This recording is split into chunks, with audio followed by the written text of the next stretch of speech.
Boa noite e bem-vindos ao curso Arte e Maternagem Negra, Narrativas Contra-Hegemônicas, um projeto patrocinado pelo Governo do Estado do Rio de Janeiro, pela Secretaria de Cultura e Economia Criativa, através do edital Cultura Presente nas Redes 2.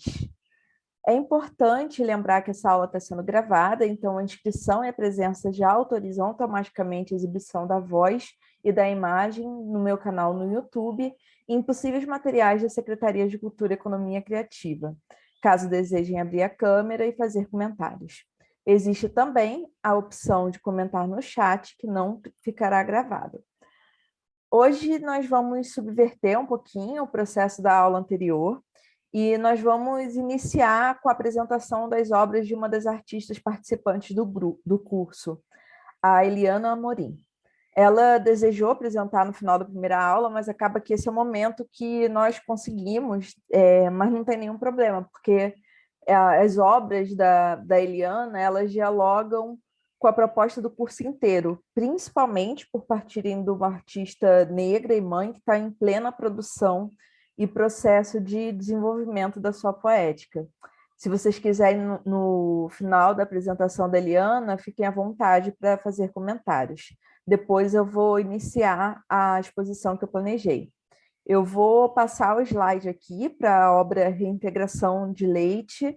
E, Eliana, você pode ficar à vontade para falar de você, do seu trabalho. E quando quiser passar para a próxima obra, é só você me avisar, tá bom? Tudo bem. Eu vou deixar a câmera fechada, né? Porque eu lembro que da outra vez você falou que poderia atrapalhar o slide.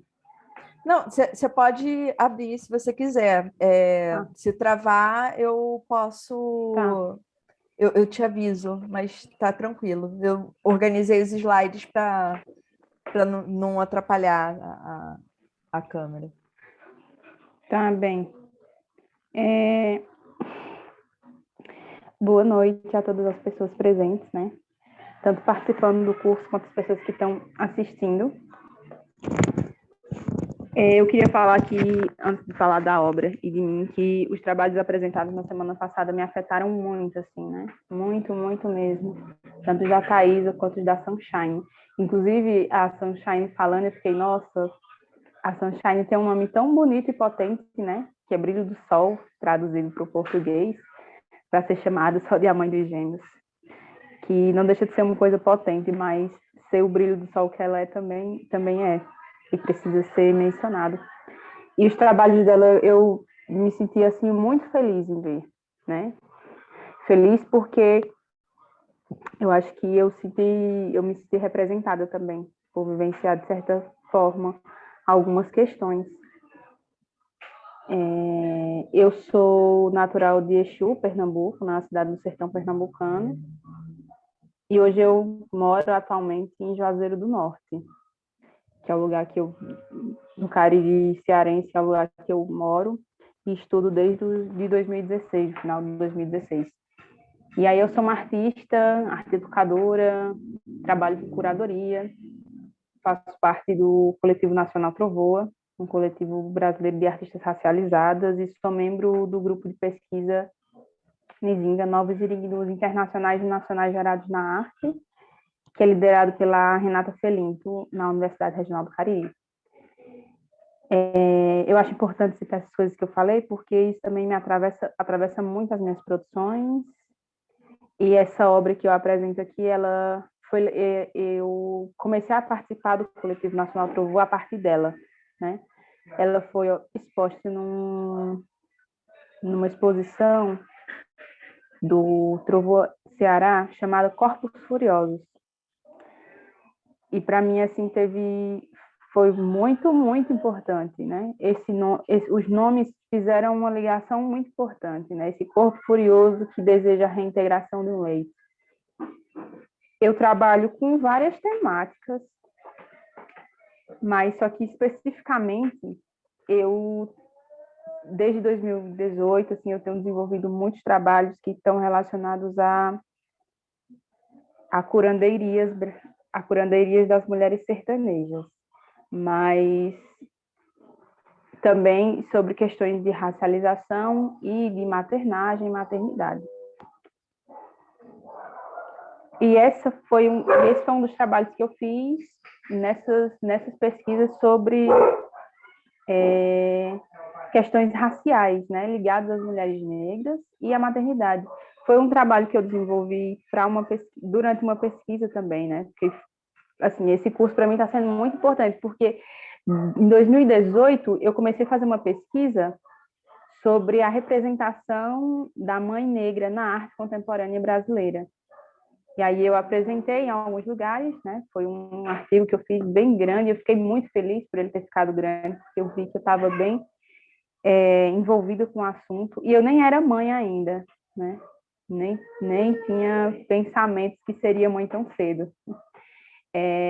Nessa imagem, reintegração de leite, eu peguei uma imagem que foi tirada em Recife, né? De uma família branca, faz parte do álbum de fotografia de uma família branca, e ela foi feita pelo fotógrafo Alberto Reichel, né, que faz parte hoje do acervo do German Koff. E essa primeira foto que tem essa mulher, ela é identificada apenas como a babá, né? E a criança branca que estava do lado dela tem o Eugen Keller, né? Que é uma criança que você vê no Google, muitas pessoas já pesquisaram sobre ela, tem até um verbete no Wikipédia, desculpa, no Wikipédia. E isso é muito violento, porque assim como vários corpos negros, né, tanto de mulheres, quanto de homens, quanto de crianças, elas nunca estão presentes nessas fotografias. Mas o nome do fotógrafo a gente sabe, o nome das pessoas brancas a gente sabe, mas o nome das pessoas negras nunca tá. E quando tá, apenas um nome, né? A outra foto que eu usei para essa colagem é de um fotógrafo que foi identificado como Roger Romand, também assim muito difícil de encontrar, porque é uma fotografia antiga, provavelmente ela é dos Estados Unidos, né, da América, e não tem também o nome das crianças que estavam na imagem. Pensando a partir dessas perspectivas de criar, a gente pensa em futuros, né? De pensar assim, ai, nossa, como a gente quer criar futuros melhores, né? Mas também tem um lance que é de repensar os passados, né? É repensar o passado e ver quais são as dívidas. Então, uma grande dívida que a nação brasileira tem com as mulheres negras e com as crianças é esse leite, né? É um leite de mulheres que não puderam exercer a sua maternidade e de crianças que não puderam viver a maternidade da mãe, né? Da sua mãe biológica, que foram apartadas. E esse apartamento do leite, ele vem com apartamento de afetos, ele vem com apartamento de ensino, ele vem com apartamento de muitas coisas, porque as mulheres negras não eram apartadas só dos seus filhos, eram apartadas também dos seus companheiros, das suas mães e de toda a sua família. Esse trabalho de reintegração de leite, assim como outro também que a Carol vai já mostrar, eles buscam refletir sobre essa desconstrução no passado das famílias negras no Brasil e essa reconstrução que a gente vem tentando fazer há muito tempo, né? De compreender por que as famílias negras também hoje elas vivem um percentual de violência maior. Isso está extremamente a como a gente era tratado no passado também, como os nossos ancestrais eram tratados no passado e ainda são tratados, né? E isso vem reverberando internamente. E aí a gente vem tentando reconstruir, né? Tentando resgatar todo um amor que foi negado, que foi destruído, mas também eu acho importante a gente pensar em possibilidades de passados que não existiram, né? E se existissem, como estaríamos hoje. Então essa obra ela é sobre isso também. É um pedido de justiça, né? Uma reparação que a gente sabe que fisicamente ela não vai acontecer, mas pelo menos em imagem a gente deseja. Carol, pode passar para outra imagem. Essa outra foi a primeira imagem que eu fiz antes daquela, né? Dessa da anterior. E nessa fotografia, essa mulher negra, ela foi identificada apenas como Mônica, né? Ela também é de uma fotografia que faz parte de álbum de famílias brancas de Recife. A criança que estava do lado dela foi identificada também. Que, deixa eu ver aqui como era o nome dela. Augusto Gomes Leal, né? A Mônica, ela foi fotografada em 1860 com esse Augusto Leal, e 17 anos depois ela foi fotografada de novo, na mesma pose, com outra mulher, Adelaide Leal. Então, ainda na mesma família, né? E ela foi identificada só com o nome de Mônica, participando do álbum de uma família que a gente não sabe como é que ela fazia parte, né? Foi toda adornada com esses vestidos e com joias. Mas ela tem uma cara de que, nossa, não era aqui que eu queria estar, era em outro lugar. E imagino que isso era a possibilidade de um dos sonhos dela, né? Estar com os seus e não com os dos outros. Por isso que eu coloco um título de Possíveis Sonhos de Mônica. Que como eu não consigo ler pensamentos passados, e a gente sabe também que a gente tem aprendido a lidar também com as escolhas, né? Mônica que poderia querer estar em qualquer lugar. Não com crianças, poderia querer estar em África, poderia querer estar numa universidade, num hospital, sendo médica, enfermeira, sendo advogada, sendo artista, sendo professora, sendo qualquer coisa. Mas também poderia querer o afeto da sua família, que ela não pôde dar. E acho que é isso, assim. A outra fotografia, né, as crianças também não foram identificadas nas fotografias, só o fotógrafo, que foi o Vigílio Calegari, um fotógrafo italo-brasileiro. Ela foi tirada na década de 30, de 1930. E é isso. Não vou falar muito, né, para não tomar muito tempo, porque eu sei que tem muitas coisas para comentar hoje, e a gente tem um tempo também para falar sobre o curso. Obrigado, Carol, por esse espaço. Eliana, agradeço demais, demais mesmo. Eu queria te pedir depois para compartilhar com a gente o artigo que você escreveu, se ele estiver disponível, me interessou bastante. Essa coisa que você trouxe, né, de construir essas possibilidades dos passados que não existiram, é algo que é recorrente aqui na obra de artistas contemporâneas e dialoga muito com alguns conceitos que eles são trazidos no decorrer do curso, de epistemologias africanas mesmo, que trazem essa possibilidade.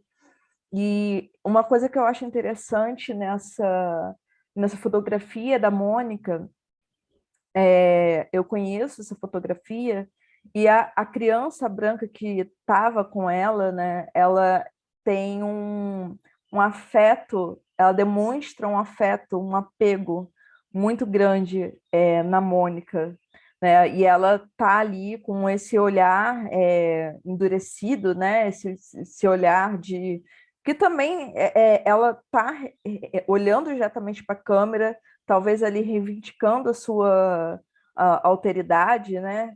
Mas eu lembro de uma fala da Lélia Gonzalez que ela diz que a mãe preta é a mãe, né?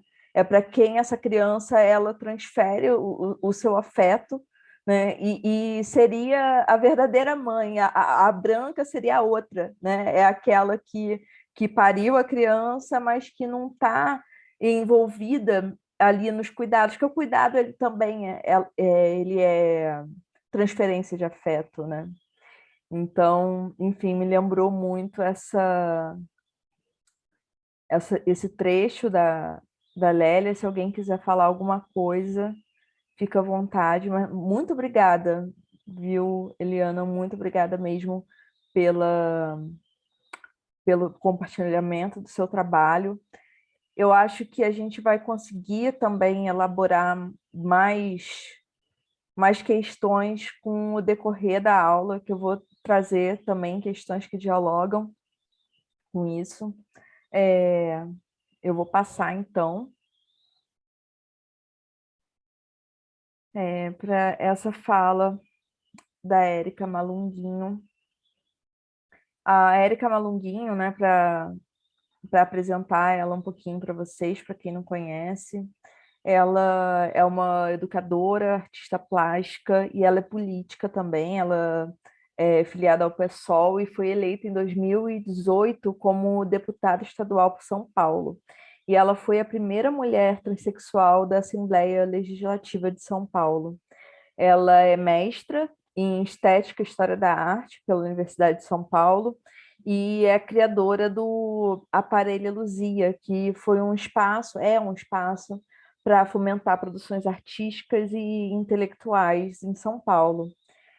Eu vou ler essa fala dela. Ela diz que classe é uma consequência de raça em territórios como o Brasil. Raça é o fundamento da nossa sociedade, não é recorte. E nesse sentido, né, as discussões que eu vou apresentar hoje, elas vão ser baseadas nessas afirmações da Érica Malunguinho. Alguém quer falar alguma coisa? Bom, enfim, vou passar. Eu vou apresentar para vocês esse... a Elisa trouxe aqui um comentário sobre o trabalho da Eliana, que eu acho importante ler aqui. Ela disse: Eliana, trabalho muito interessante mesmo. Tem uma artista sediada no Rio Grande do Norte que trabalha com colagens também. Deixo o nome dela aqui como referência, Laísa Ferreira. Obrigada pela contribuição, Elisa. Também vou pesquisar o trabalho da Laísa. Vamos lá. Então, esse quadro aqui, ele é um quadro muito famoso na história da arte brasileira. Antes de falar dele, né, eu queria dizer que a história da arte branco-brasileira, e aí eu me aproximo do trabalho de Igor Simões, que a partir do questionamento da arte afro-brasileira e da arte negro-brasileira, né, ele fala que esses termos existem, né, da arte africana, da arte negra. Ele pergunta qual é a outra arte, qual é essa arte que fabrica cânones e que se coloca como hegemonia. E essa arte seria a arte branco-brasileira. E essa arte, enquanto ferramenta colonial, ela tem servido, né, para corroborar os projetos políticos de opressão de raça, classe, gênero, sexualidade e territorialidade. E embora existisse um processo de dominação estética em curso desde as primeiras investidas coloniais, foi na instituição inaugurada como Academia Imperial de Belas Artes, que foi fundada em 1816 por Dom João VI, a partir do projeto de Joaquim Le Breton, na Missão Artística Francesa, que aconteceu durante a ocupação do Rio de Janeiro pela corte portuguesa, que se instituiu esse intenso processo de domesticação da produção artística no Brasil. E foram incorporados nesse território, a partir do Rio de Janeiro, padrões estéticos específicos, que historicamente, racialmente localizados, enquanto hegemonia, afirmaram as hierarquias de poder no mundo da arte. E a obra mundialmente conhecida que mais representa esses ideais que partiram de uma ciência eugenista que dominava esses ambientes acadêmicos brasileiros, ela foi produzida pelo artista espanhol, pelo pintor espanhol Modesto Brocos. Esse pintor espanhol, quando ele produziu essa obra, ele estava como professor na Academia Imperial de Belas Artes. Então, a gente pode pensar, né, quais foram os saberes eleitos para criar a tradição artística brasileira. Ele entrou na Escola de Belas Artes como aluno em 1875 nessa época que ele estava lecionando, a instituição ela se chamava Escola Nacional de Belas Artes. E ela teve esse nome a partir de 1891. E essa pintura, A Redenção de Cã, ela apresenta um retrato de família em 3 gerações, demonstrando a gradação de tonalidade de pele no decorrer dessas gerações. Da esquerda para a direita, ela apresenta uma mulher idosa, de pele negra retinta, levantando as mãos para o céu como um gesto de agradecimento. Ao seu lado tem uma mulher jovem, com a pele um pouco mais clara, que aponta em sua direção com um bebê de pele branca no colo, que levanta a mão em direção a essa senhora como um gesto de bênção, muito presente nas iconografias que apresentam Maria e o menino Jesus. À direita da mulher, um homem está sentado à soleira da porta com as pernas cruzadas, numa postura irreverente, né? E as mãos sobre essas pernas, nessa posição descontraída e um sorriso no rosto, com o olhar direcionado a esse bebê. Eu posso citar aqui, olhando para essa obra, alguns outros elementos que a gente já explorou nas outras aulas, que é essa proximidade da mulher negra, dessa senhora negra, com uma planta, em um ambiente externo, essa proximidade com a ideia de natureza e logo de primitivo, enquanto esse homem branco ele se localiza nessa entrada de um ambiente interno, de um ambiente que representaria uma civilização, que é uma casa.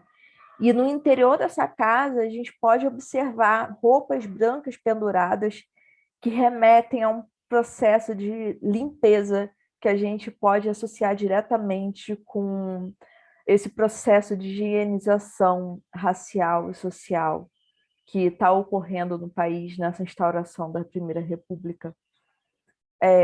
No chão, nós podemos ver a gradação da esquerda para a direita de um chão de barro batido, sob os pés descalços dessa senhora negra, e mais uma vez aí, que eu já tinha sinalizado anteriormente também, os pés descalços como símbolo da escravidão, e esse chão ele vai passando a ser de pedra sob os pés do homem branco, que está com seus pés calçados.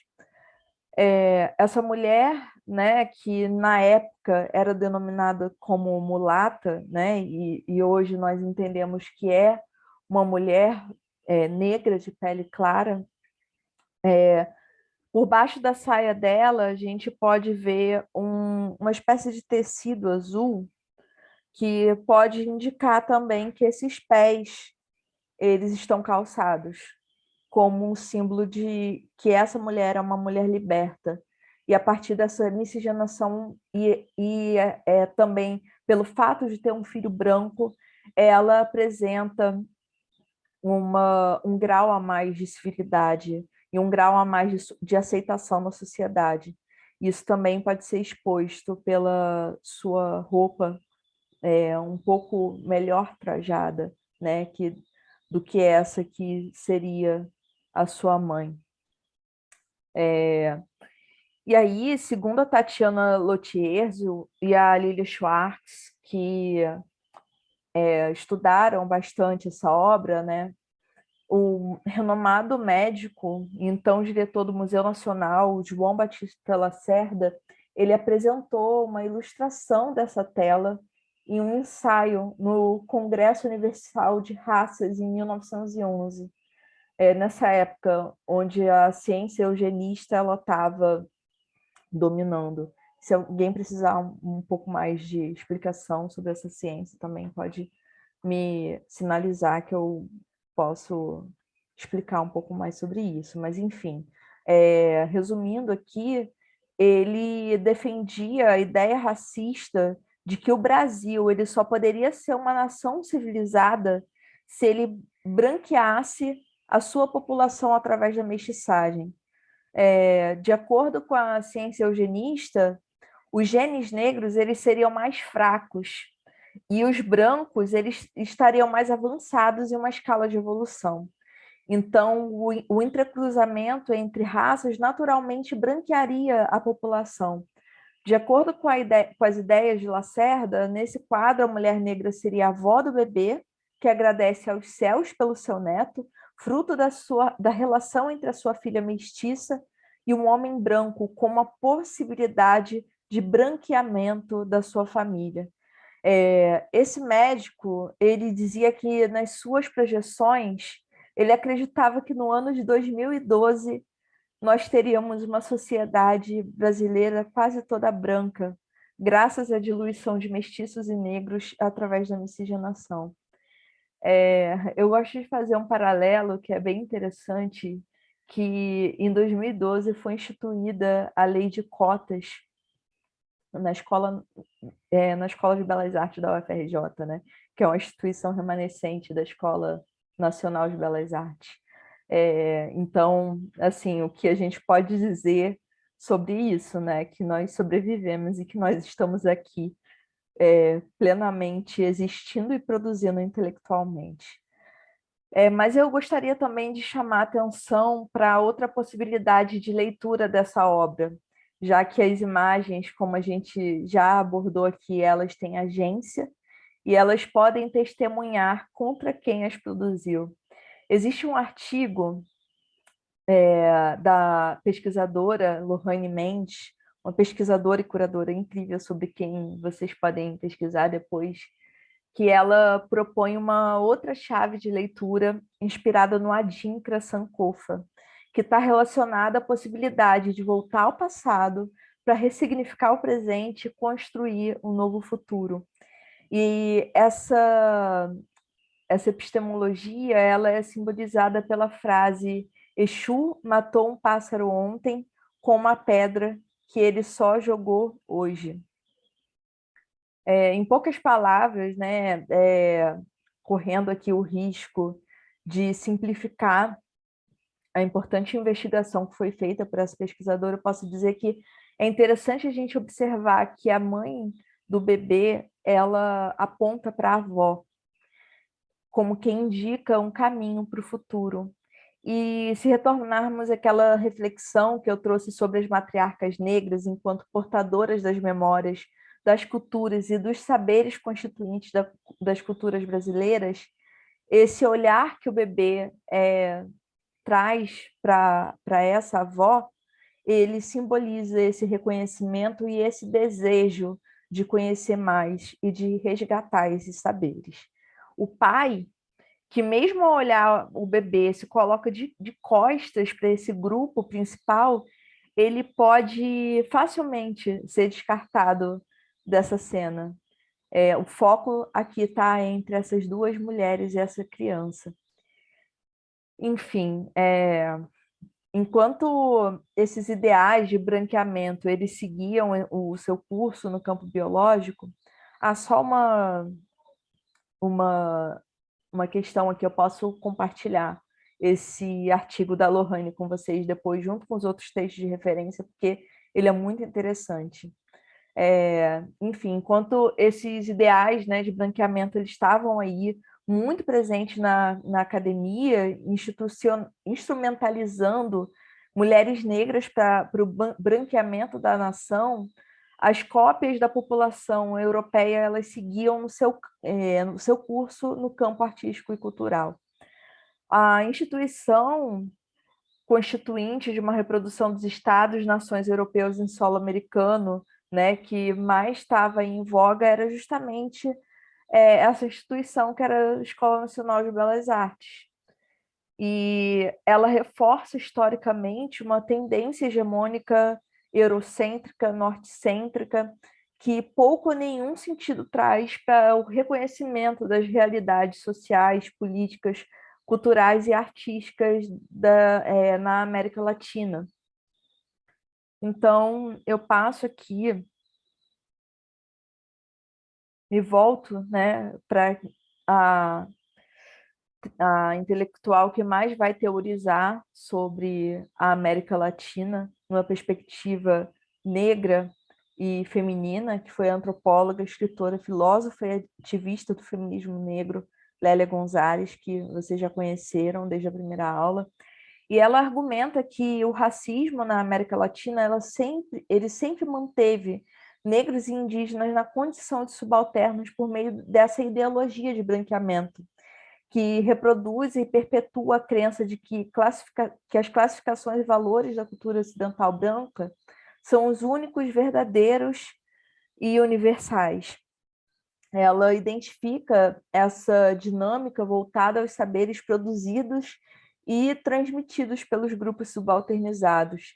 Então, ela diz que estamos cansados de saber que nem na escola, nem nos livros onde mandam a gente estudar, não se fala da efetiva contribuição das classes populares, da mulher, do negro, do índio, e aqui eu coloco esse SIC, né? Porque hoje em dia a gente já reconhece que o índio não diz nada, né, essa palavra índio, e que a gente se refere a essas populações nativas e originárias como povos indígenas e não como índios, né? Porém, ela fala aí dos anos 70 e 80. Enfim, não se fala da efetiva contribuição das classes populares, da mulher, do negro, do índio, na nossa formação histórica e cultural. Na verdade, o que se faz é folclorizar todos eles. E essa folclorização, ela se volta tanto para essas representações que são feitas, como a gente já viu no caso do Exame de Leite, quanto nas próprias produções que essas populações negras e indígenas, enfim, elas vão trazer esteticamente no Brasil. Então, eu trago aqui essa artista, a Ana Leopoldina dos Santos, que viveu aí no decorrer do século XX até o início do século XXI, em Pernambuco, e ela nasceu em Ouricuri, em Pernambuco, e foi filha de uma artesã. E desde 7 anos de idade, ela já ajudava a mãe dela na produção dos brinquedos de barro que eram vendidos na feira nessa cidade.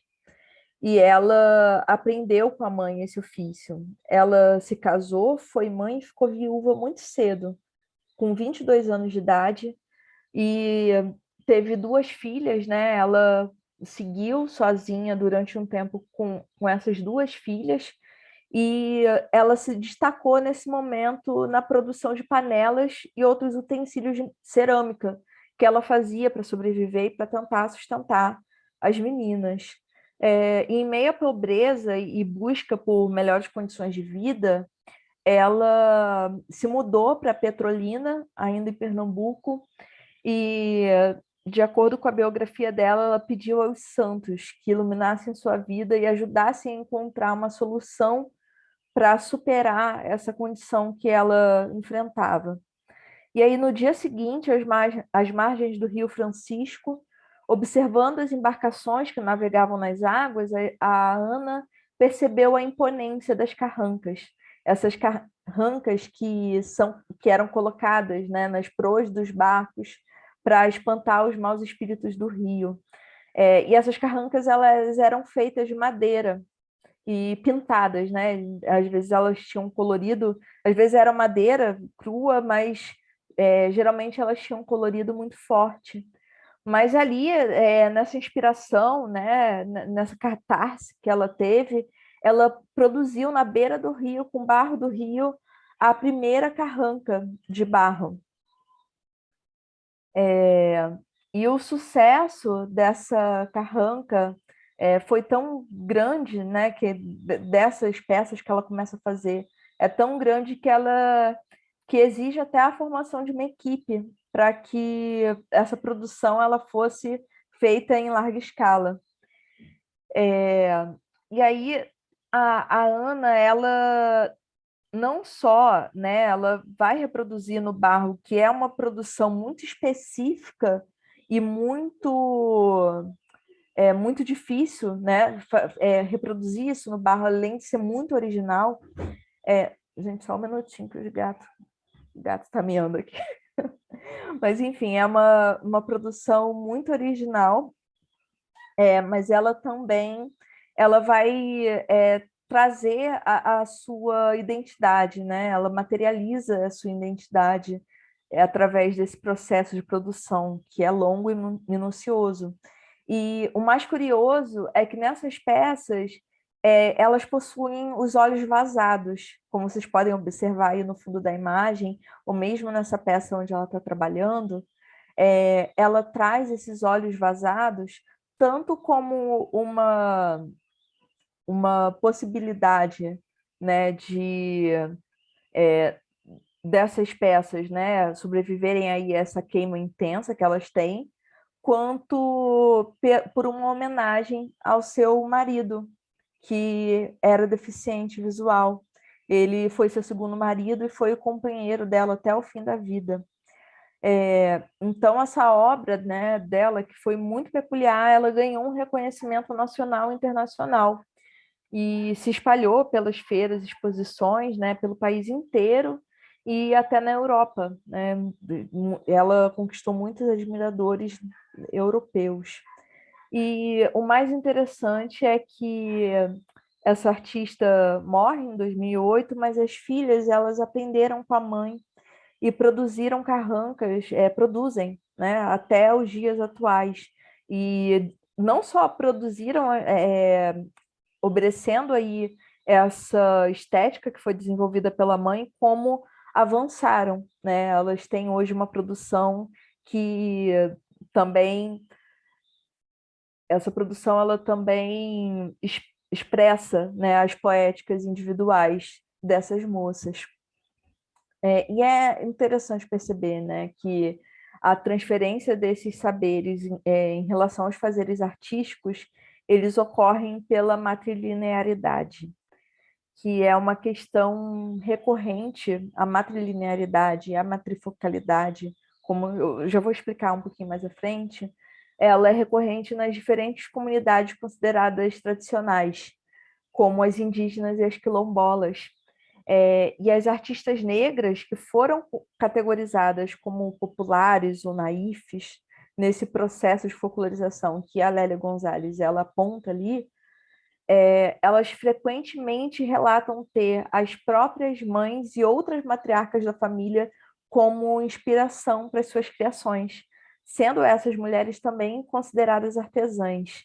E essa dimensão, né, da importância das mães nessas produções de mulheres racializadas, ela é frequentemente ignorada. É interessante pensar que até artistas contemporâneas que têm aí uma grande projeção, tanto na academia quanto internacional, em feiras, em vendas, enfim, em poéticas que inspiram hoje em dia tantas outras artistas e processos educativos, como, por exemplo, a Rosana Paulino, ela também identifica na mãe dela uma inspiração e um incentivo para a produção das obras dela. Mas, enfim, voltando a essas comunidades artesanais, nas comunidades da etnia Carajá, no decorrer do século XX, por exemplo, que elas fabricavam umas bonecas que são conhecidas como Hichoko, ou conhecidas como bonecas Carajá, são amplamente comercializadas no mercado de arte popular. Esse fazer que passava de mãe para filha, ele orientava toda a organização da sociedade. Essa sociedade ela tinha tanto a matrilinearidade quanto a matrifocalidade como um meio de organização familiar. A matrilinearidade ela é o processo de herança de bens, de herança de consanguínea, de o sobrenome também, a herança familiar. Isso que ocorre no patriarcado, né? Nós herdamos o nome principalmente dos nossos pais, acontece com as mães, né, nesse conceito antropológico da matrilinearidade. E a matrifocalidade, o que ela seria, né? Para explicar, isso tudo explicando para vocês em linhas muito gerais e de uma forma muito resumida. A matrifocalidade é quando os homens eles vão para a casa das famílias das mulheres, né? Os bens, a casa, ela é sempre das mulheres e quem se muda, quem sai da família, são os homens. E aí, nesse caso, né, as mulheres Carajá, elas eram as principais mantenedoras dos lares através da produção e venda das cerâmicas. E as gerações elas eram ligadas de mãe para filha. Os homens eles só herdavam uma posição de liderança quando eles eram filhos únicos, e dependendo também da projeção dessas mulheres dentro da sociedade. Se fosse importante manter esse legado dessa mulher dentro dessa comunidade e esse filho, e ela só tivesse filhos homens, por exemplo, né? Então, dessa forma, os homens, ao construir um relacionamento com as mulheres, eles iam para a casa da esposa. Mas como não existia essa instituição cristã dentro dessas sociedades, esses relacionamentos eles poderiam ser muito fluidos. E os filhos, eles ficavam com as mulheres. Não existia essa moralidade, né, que dizia que a mulher não poderia ter outro marido ou ficar solteira. Os homens quando eles tinham os filhos, esses filhos ficavam com as mães, e se esse relacionamento terminasse, eles iam para. Eles iniciassem um relacionamento com outra mulher, eles cuidariam dos filhos dessa outra mulher. E esses filhos ficassem com as mães, eles poderiam ser cuidados pelo próximo companheiro dessa mulher, né? Isso acontece muito, acontece bastante, porque esses costumes eles não se perdem completamente, né?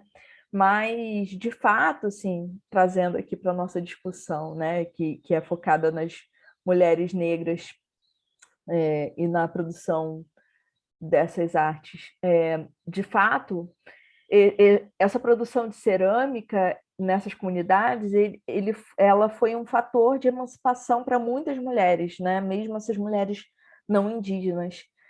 Mas só que o que acabou contribuindo para essa manutenção das relações tradicionais, né, do patriarcado, foi a força das religiões cristãs. Mas mesmo assim, muitos companheiros dessas mulheres, eles acabavam embarcando também nessa produção de cerâmica, como foi o caso da Ana das Carrancas. Eu quero apresentar para vocês também a Irineia Rosa Nunes da Silva, que foi conhecida como Mestre Irineia. A Mestre Irineia, ela é, ainda ela está viva, uma das mais reconhecidas artistas da cerâmica popular brasileira. Ela faz parte de um grupo remanescente quilombola do povoado de Muquem, do município de União dos Palmares, da Zona da Mata Alagoana. Ela nasceu em 7 de janeiro de 1949.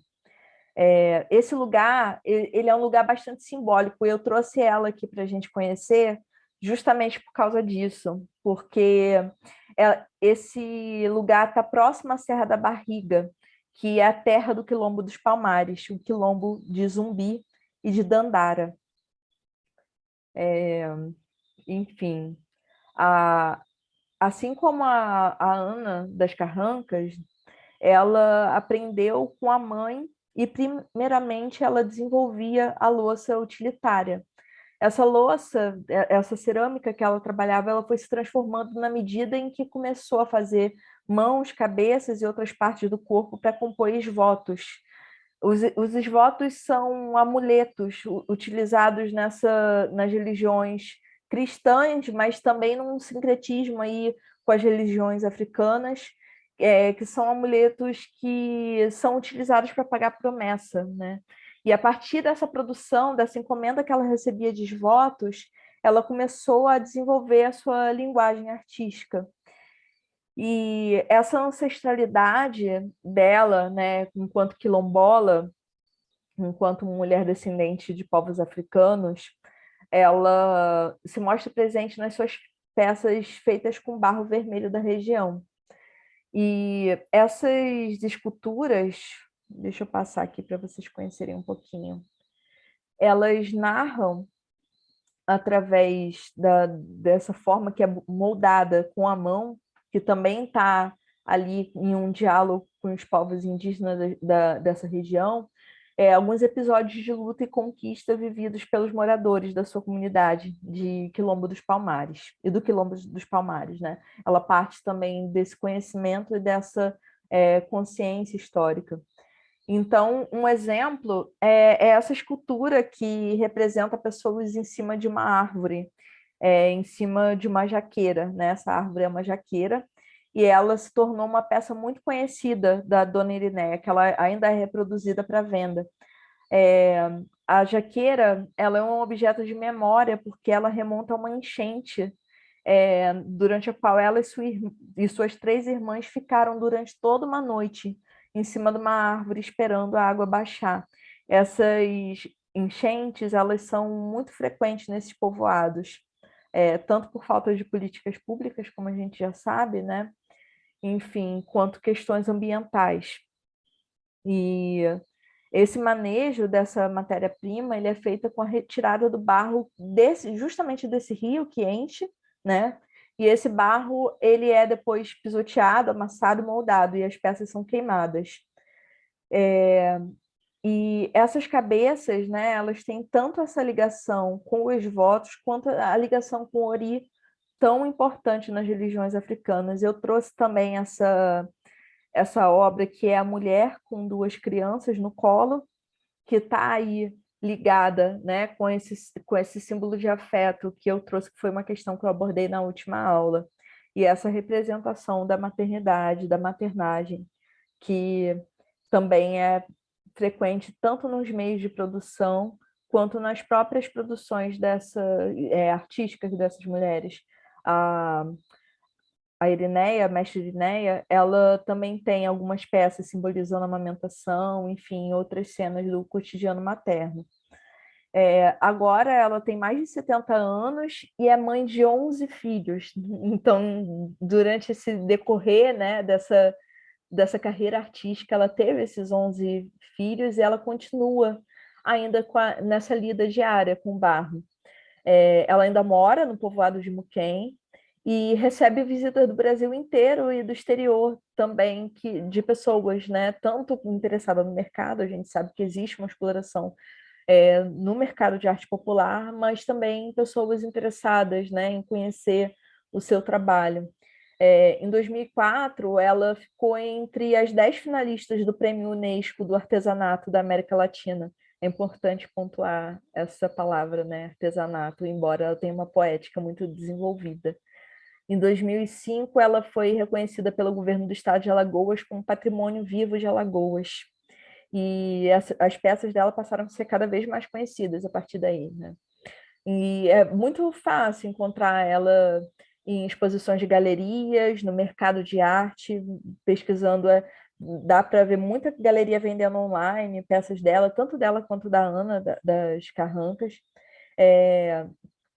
E em 2015, as esculturas dela foram levadas para a Itália, a convite da Expo Milão, que reuniu obras de arte de 140 países. Então, olha só quanto reconhecimento, né, essa artista tem. E nisso, quando a gente entra em contato com a arte acadêmica, eu vou ler primeiro essa fala da Grada Quilomba, que explica muito bem o processo que acontece, né? Não é que nós não tenhamos falado, o fato é que nossas vozes, graças a um sistema racista, têm sido sistematicamente desqualificadas, consideradas conhecimento inválido, ou então representadas por pessoas brancas que, ironicamente, tornam-se especialistas em nossa cultura e mesmo em nós. Isso explica muito, né? Nesse sistema, não fazendo aí um paralelo com a fala, né? Nós podemos falar também da produção artística. Só diminuir aqui. E nós não aprendemos na escola, nós não aprendemos nas universidades, nas escolas de arte, sobre artistas como a Ana dos Carrancas ou a mestre Irineia. Elas não servem, a gente pode até ouvir falar delas, mas elas não servem de inspiração estética, nem de inspiração poética, e muito menos conceitual. Em nenhum desses ambientes acadêmicos, elas são apresentadas muitas vezes como uma curiosidade antropológica, ou então como um símbolo de primitivismo da arte popular frente ao refinamento, à intelectualidade da arte contemporânea. E isso diz muito sobre as nossas formações, né? Enquanto artistas, enquanto pesquisadoras intelectuais. Porque a gente não falta até instrumentos, e aí eu reconheço até a minha fala, a minha falha enquanto historiadora da arte, enquanto pessoa que pesquisa arte popular, né? Essa falta de instrumento para uma análise melhor que esses trabalhos mereciam dessas artistas.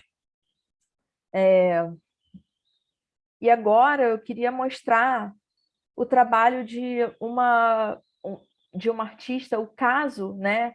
Um caso no qual uma mulher negra, mãe, ultrapassa todas essas barreiras. É importante falar aqui que eu estou ainda no recorte, né? Tratando tanto dessas artistas que foram designadas como artistas populares, quanto nesse caso que eu vou trazer agora, estou falando do século XX principalmente, embora avance também sobre o século XXI.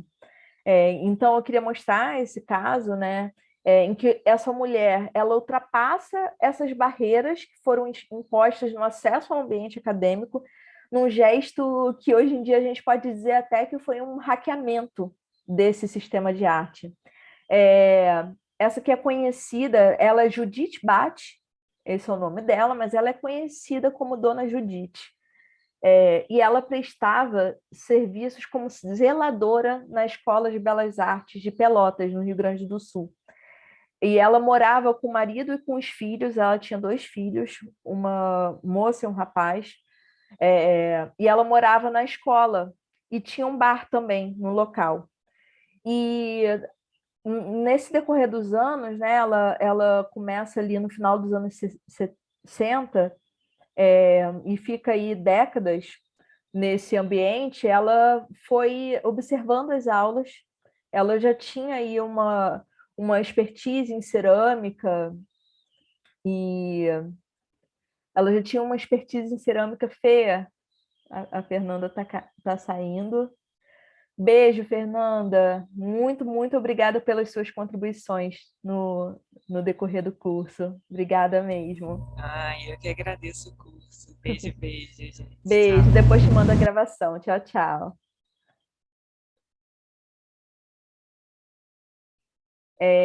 Então, ela, ela já tinha algum conhecimento também por esse processo matrilinear sobre cerâmica, e só que ela tinha muito interesse, né, nas aulas da Escola de Belas Artes de Pelotas, que era inclusive uma escola que obedecia aí esses cânones acadêmicos que foram instituídos pela Escola Nacional de Belas Artes do Rio de Janeiro. Então, ela vai observando essas aulas, vai assimilando essas técnicas, e ela começa, aos poucos, a produzir trabalhos artísticos e conviver com, com artistas e professores. Ela tinha essas habilidades incríveis, né? Muita atenção, muita vontade de aprender, e ela foi desenvolvendo as suas técnicas, atuando, inclusive, como assistente de escultura dos professores, de maneira informal. Isso nunca foi institucionalizado e nem reconhecido, né? E aí, nesse caso, né, eu trago aqui essa obra, que é A Mãe Preta Amamentando o Menino Branco, que é de 1988, e assim, por ela estar nesse ambiente acadêmico, ela reproduz algumas dessas imagens e estéticas coloniais, né, naturalmente. Mas até porque nem poder de insurgência ela tinha, né? Ela poderia ter naquele momento, além da audácia de fazer arte. Eu acho que o maior movimento de insurgência que ela pôde ter ali, né? Eu vou explicar um pouquinho na análise dessa obra, mas também pela aproximação que ela vai ter com algumas religiões africanas. Eu não vou poder mostrar toda a produção dela, que é assim maravilhosa, incrível. Inclusive, essa obra ela está exposta no MARGS, Museu de Arte do Rio Grande do Sul, com a curadoria do Igor Simões. Igor Simões junto com outras duas curadoras, que infelizmente não anotei aqui o nome. Isis Abreu, estou lembrando aqui, a Isis Abreu, mais uma outra curadora. Enfim, essa obra está lá recentemente, foi inclusive através desse processo que eu tive contato com a produção dela. Mas, enfim, a produção dela é ótima, mas, enfim, analisando essa imagem, né, se a gente for comparar com as imagens de amas de leite que eu apresentei na primeira aula, logo a gente vai poder perceber que essa imagem, apesar de reproduzir alguns problemas de dimensões, ela já traz um outro ar de dignidade, né? Por exemplo, nas vestimentas dessa mulher. Enquanto nas outras imagens que eu mostrei, feitas por acadêmicos ou modernistas, homens e mulheres brancos, elas mostravam as mulheres negras nuas ou com roupas decadentes, em que as partes do corpo estavam à mostra. A Judite, ela traz essa mulher com uma veste que, apesar de simples, ela cobre esse corpo, deixando apenas uma parte do seio à mostra, além do pé descalço, que, como eu já pontuei antes, era um símbolo da representação de pessoas escravizadas. Um outro detalhe que a gente pode reparar é esse adereço na cabeça, um turbante, que possui uma amarração mais firme, com um ar muito mais ajeitado, né, que a representação de tecidos ou cabelos, ou ausência de cabelos que foram apresentadas, né, nessa primeira aula. O rosto também possui contornos muito melhor demarcados, valorizando os traços da estética negra sem recorrer a exageros ligados ao primitivismo, nem a diluição dessas feições em direção ao embranquecimento. Esse realismo, aliás, era uma das características da produção da Judite.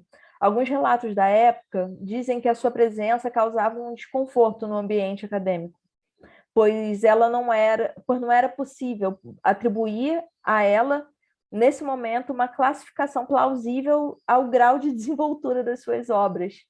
Ela era uma artista que, sim, de alguma forma, foi autodidata, apesar de ter aí esse acesso aos materiais, mas ela tinha aí essa qualidade, um gesto único, né, em que ela dava vida a essas obras. Ela tinha um realismo muito específico, que não estava apenas pautada numa habilidade da cópia. Ela conseguia se expressar através... e era muito difícil, né, trazer uma expressão própria numa arte acadêmica, e ela conseguia. E o fato dela ser negra e ser uma mulher pobre foram fatores que jogaram ela nesse lugar da subalternidade. E ela precisou vencer muitos obstáculos assim, para poder se estabelecer enquanto artista. Um fator, né, que é adverso à vida dela foi a luta entre o conhecimento empírico e o científico. Infelizmente, algumas pessoas, né, naquela exploração que eu já pontuei que existe no mercado de arte popular, por exemplo, essas pessoas elas faziam uso da falta de conhecimento que ela tinha sobre esse sistema para propor um preço bem inferior ao do mercado para as obras dela e depois revendiam por um preço mais elevado. Assim, porque as obras com estética acadêmica eram caras, né? E revendiam assim, escondendo o fato de ser uma mulher negra que não estava oficialmente, né, nesse ambiente acadêmico.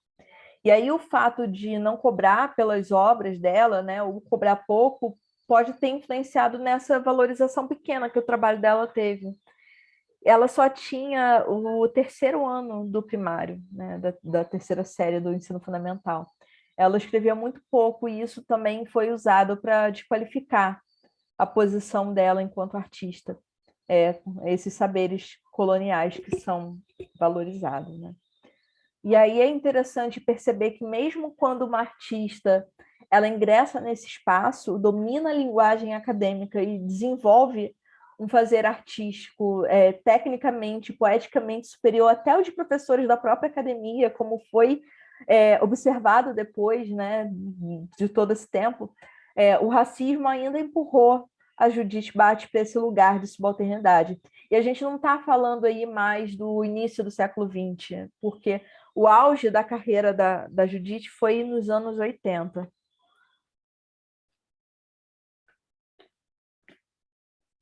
Enfim, já me encaminhando aí para o final da minha exposição, eu queria trazer essa fala da Glória Anzaldúa, ela uma mulher que se intitula mestiça, fronteiriça, né, com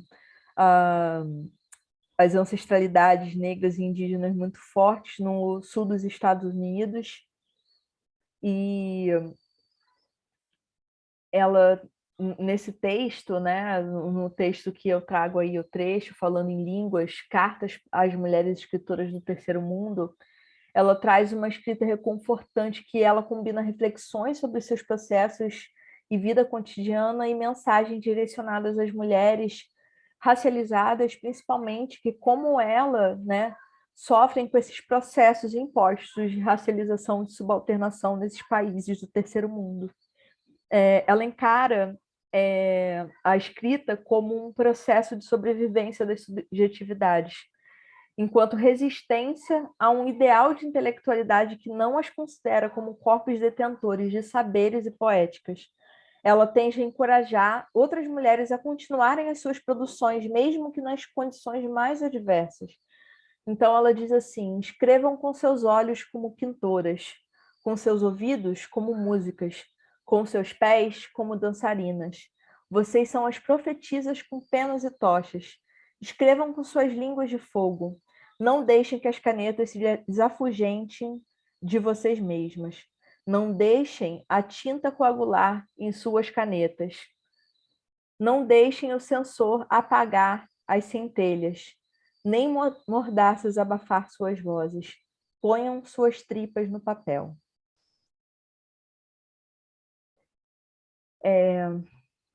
Passando aqui, eu queria apresentar para vocês uma artista que eu venho investigando também nas minhas pesquisas paralelas, que é a Márcia Falcão.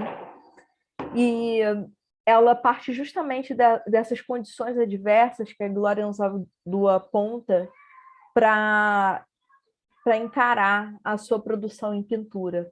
A Márcia, ela é mãe solo de duas meninas de ascendência paterna congolesa, ou seja, é totalmente o oposto do que o projeto eugenista propôs para a gente. E ela traz na sua maternidade, na sua produção artística, um processo de resistência concreta aos processos de embranquecimento impostos à produção, à população por essa ciência, né?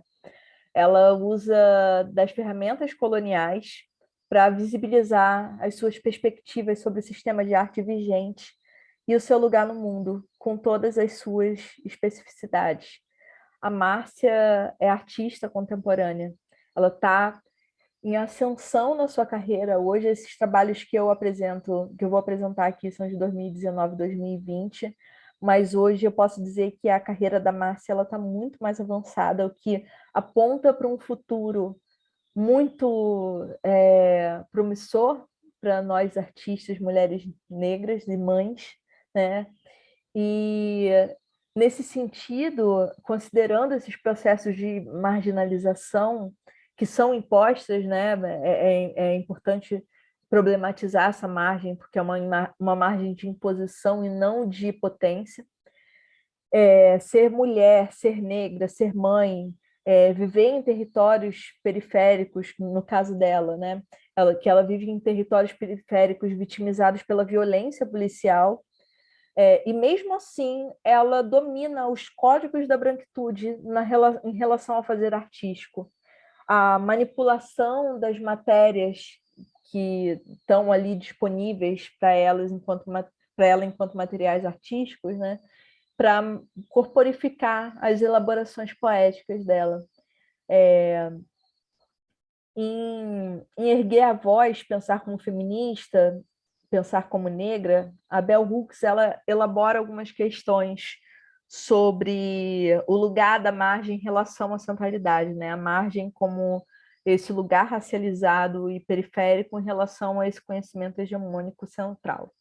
E aí, embora ela fale também sobre questões geográficas, né, que estão aí presentes também no caso dessa artista,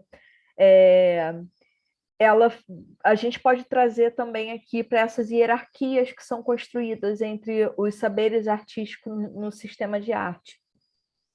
E nesse sentido, né, esse estar à margem oferecem a homens e mulheres negras a possibilidade de desenvolver uma maneira particular de enxergar a realidade de acordo com o que traz a Bell Hooks. Essa consciência, ela não sai, possibilitaria tanto enxergar o seu lugar no mundo a partir da sua própria perspectiva, quanto entender a perspectiva dos saberes eurocêntricos, né, e entender o que esses saberes querem impor. E isso se concretiza enquanto estratégia de sobrevivência intelectual e artística para essas pessoas. Então, o espaço periférico ele não seria um espaço de perda e privação, mas principalmente um espaço de resistência e possibilidades. E a Grada Quilomba também, né, ela contribui com essa discussão da Bell Hooks, e ela também pensa o lugar da margem em diálogo com ela como esse lugar ideal para fazer perguntas e desafiar a autoridade colonial do centro e os discursos que estão aí dominando a partir desse centro. Então, a Márcia, ela dialoga diretamente com esse lugar que transita entre o domínio das epistemologias do Norte e a consciência do seu papel social enquanto mãe negra da periferia do Rio de Janeiro. E aí essa obra que eu trouxe aqui, a Cariátide Contemporânea, nela ela parte do seu conhecimento de história da arte, ela fez pintura na Escola de Belas Artes, é importante pontuar isso, é formada em pintura na Escola de Belas Artes, então ela parte desse conhecimento acadêmico para trabalhar esse seu arcabouço imagético, para incorporar esses elementos, e esses elementos que são facilmente decodificados por pessoas com vivências periféricas na cidade do Rio de Janeiro. E aí essa orientação neoclássica, que ela vai trazer referência nessa obra, que foi extremamente influente nas tradições acadêmicas francesas, incorporadas a esse ensino artístico colonial brasileiro, ele explora os ideais de beleza presentes na Grécia Antiga, que foram resgatados pelo Renascimento, com especial valorização desses detalhes ornamentais das arquiteturas dos templos gregos, né, essas colunas, e essas cariátides, que eram as figuras de mulheres nos templos gregos, que estavam ali segurando também esses templos, elas combinam essa estética escultórica com as funções arquitetônicas, e elas estiveram presentes principalmente no Partenon. E essas esculturas gregas, elas ditaram muitos ideais de beleza e qualidade técnica, né, nas tradições acadêmicas. Apesar de, na estética neoclássica, esses ideais serem assim, tidos como inalcançáveis. Só que a Márcia ela pega e subverte isso, né? Aqui ela usa desses elementos para subverter esses elementos e transmitir a realidade que é visibilizada e vivenciada por elas.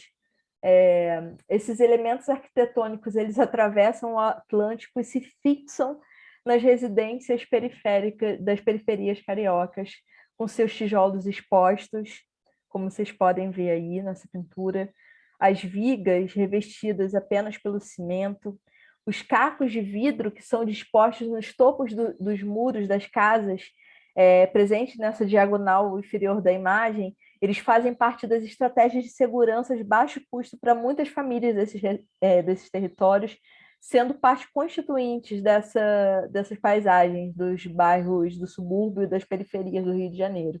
Eu acredito que outras periferias também. Mas, enfim, ela fala do Rio de Janeiro.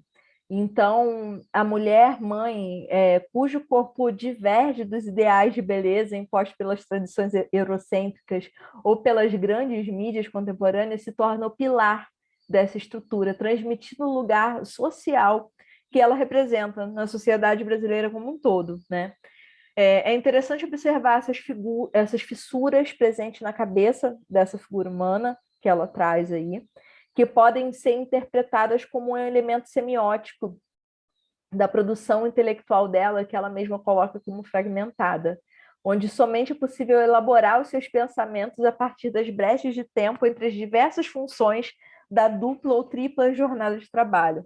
Se trata de uma intelectualidade divergente daquela postulada pela tradição cartesiana, disseminada por essas tradições eurocêntricas, onde o pensamento e a matéria são percebidos como opostos, né? Como essa separação binária. E essa produção feita nas fissuras e nas brechas é uma produção que toda mãe artista ou pesquisadora ou escritora, enfim, toda mãe que trabalha com uma produção, né, que parte aí dessa intelectualidade sabe o que é precisar produzir nas brechas, nas fissuras de tempo em que a gente está tendo que lidar com muitas outras coisas.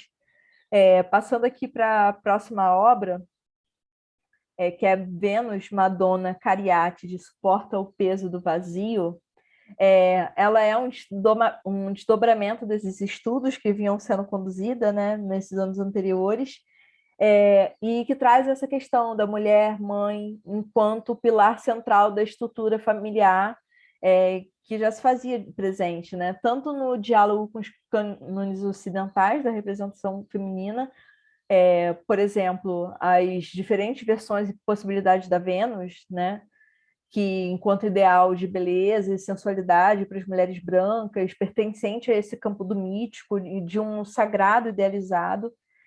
E ela ironicamente, ela se aproxima conceitualmente, esteticamente, de outra Vênus.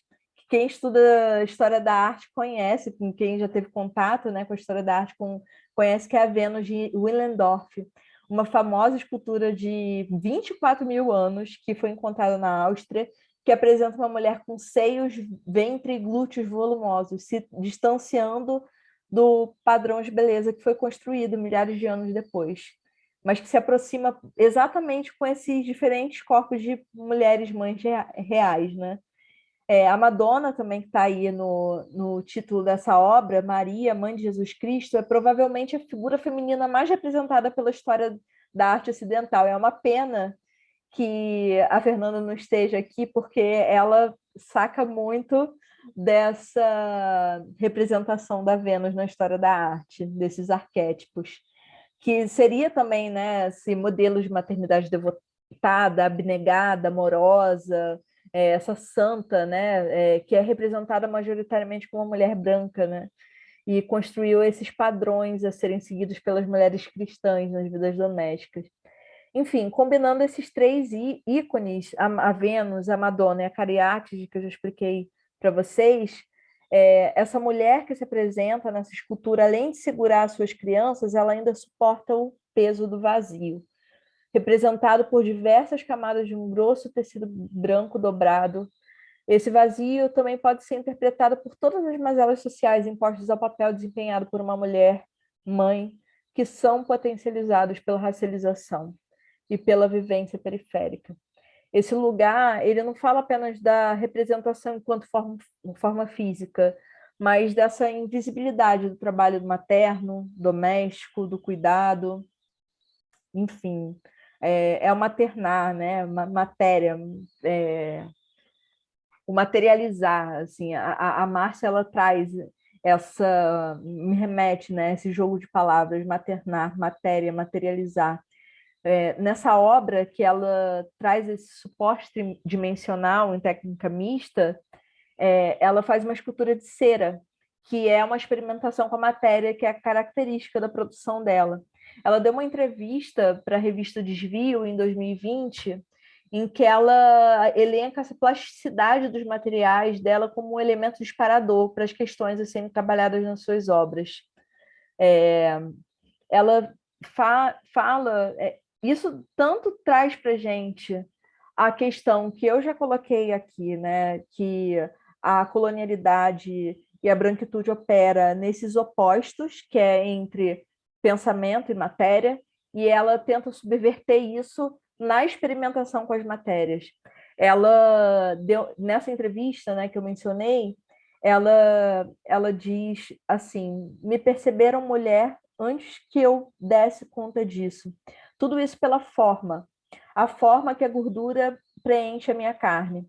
Eu acredito que, como eu já disse antes, nesse movimento catártico, trabalho pluralmente as linguagens artísticas sem pudor ou limites como forma de expurgar esse uso que antes fizeram de mim mesma.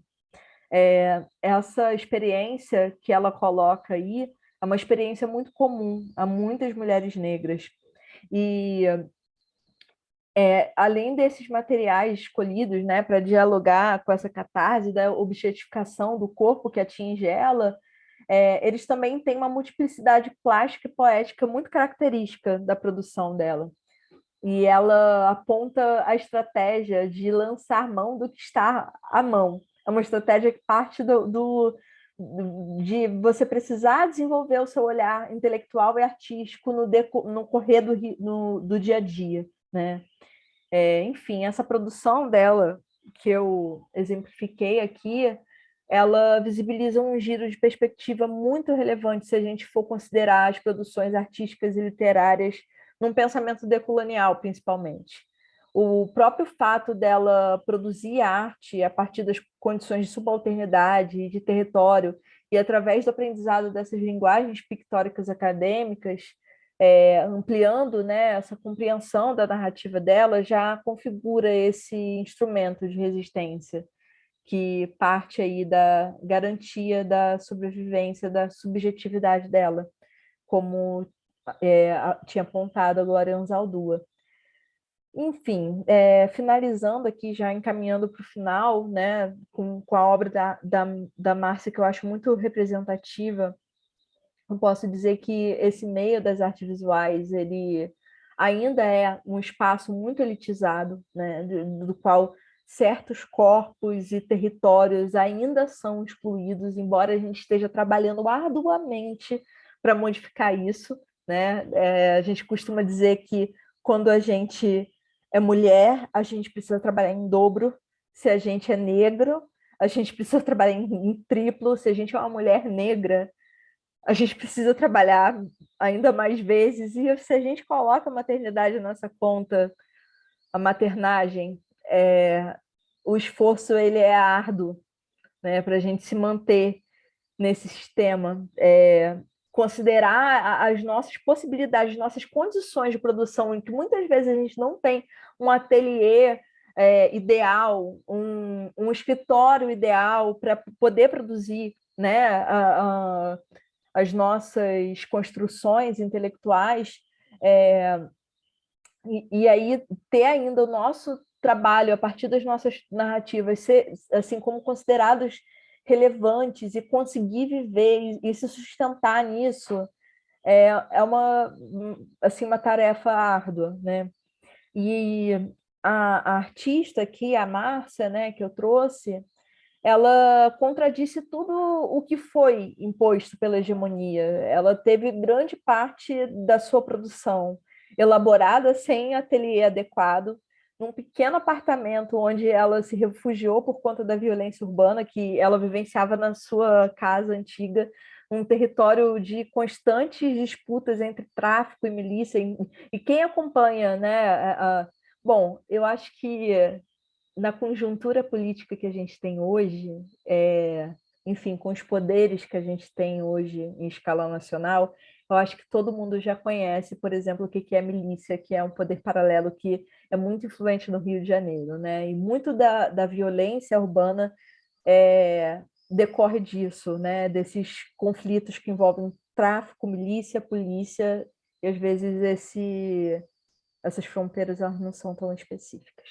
Enfim, foi nesse ambiente, né, entre esses cuidados domésticos e maternos, entre as constantes interrupções, as constantes pausas no pensamento e um espaço dominado por vozes infantis e ruídos de desenhos animados, que a Márcia Falcão ela conseguiu elaborar suas narrativas e produzir experimentações fecundas com as materialidades do universo pictórico. Nesse sentido, ela rompeu com os estereótipos de uma intelectualidade e uma produção de conhecimento apartada da concretude das vivências, que é algo que as matriarcas pretas têm feito desde quando atravessaram o Atlântico no Brasil. E a Márcia, através dessa linguagem, nessa arte contemporânea, ela consegue, né, trazer para a gente essa realidade cotidiana feminina, negra, periférica e materna. Enfim, eu falei aqui sobre Márcia, mas eu estou falando também de todas nós que estamos aí produzindo. Não sei se eu consegui amarrar bem, o que vocês acham? Queria que vocês falassem um pouquinho, se quiserem também, sobre o que foi esse curso. Queria dizer que parte, né, de algumas investigações que eu venho tendo paralelamente por demandas que me são apresentadas. A minha pesquisa, na verdade, acadêmica, ela parte de uma coleção de arte popular da Escola de Belas Artes, e é a partir daí que eu fui analisando essa tensão entre o espaço, entre as fronteiras da arte, né? Esse sistema da arte entre o acadêmico, o popular. Enfim, eu percebi que nas coleções de arte popular, na maioria das vezes, são pessoas racializadas ou de territórios que não são esses territórios centrais. E, enfim, essa demanda de pesquisar a maternidade, a maternagem na arte, ela foi surgindo de pedidos mesmo de trabalhos paralelos, assim, à academia, né? Primeiro com a revista Desvio, que pediu uma curadoria para um caderno especial de artes e maternidades, depois, enfim, curadorias de exposições, cursos que já pediram para eu dar. Então, isso partiu do meu lugar, né? É muito interessante que eu nunca tinha me colocado como pesquisadora de maternagem, mas a própria realidade foi me empurrando para esse lugar, justamente porque eu sou essa pessoa que está no campo da arte, que é mãe e que é uma mulher negra. E isso me trouxe também essa importância de fundir cada vez mais as minhas experiências pessoais com as minhas pesquisas. Eu acho que o caminho que eu devo tomar academicamente a partir de agora, eu vou defender meu mestrado, eu espero, até o fim desse ano, já um pouquinho atrasada. O Pedro está aí, né, Pedro? Você viu aí quando eu entrei, enfim, a gente tem uma amiga em comum que também apareceu aqui no curso, a Kelly, que está aí nessa luta também. Enfim, esse caminho aí que talvez se aponte para mim. E aí, se vocês quiserem falar alguma coisa, gente, fiquem à vontade.